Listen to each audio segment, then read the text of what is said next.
আমার মনে হয় পড়া উচিত।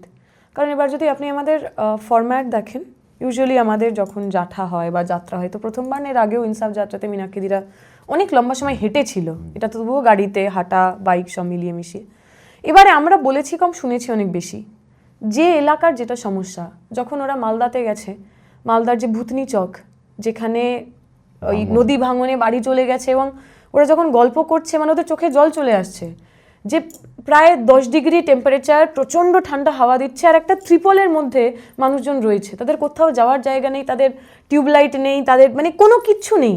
এই কিছুদিন আগে তারা গিয়ে 5-6টা কম্বল আমাদের কমরেডরা দিয়ে এসেছেন।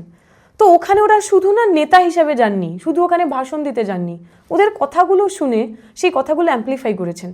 যখন মুর্শিদাবাদে এসেছেন, বিড়ি শ্রমিকদের সাথে কথা বলেছেন, পরিযায়ী শ্রমিকদের সাথে কথা বলেছেন, তাঁতিদের সঙ্গে কথা বলেছেন, তাদের কথাগুলো অ্যাম্প্লিফাই করার চেষ্টা করেছেন।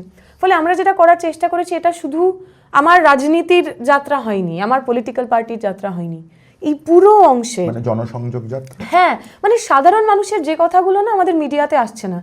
আপনি যদি লাস্ট 2 সপ্তাহের মিডিয়ার ডিবেটের টপিক দেখেন, সেটা মন্দির, মসজিদ, হুমায়ুন কবির, হিন্দু, মুসলমান, মমতা ব্যানার্জি, নরেন্দ্র মোদীর বাইরে কিচ্ছু নেই। কেন মেসি?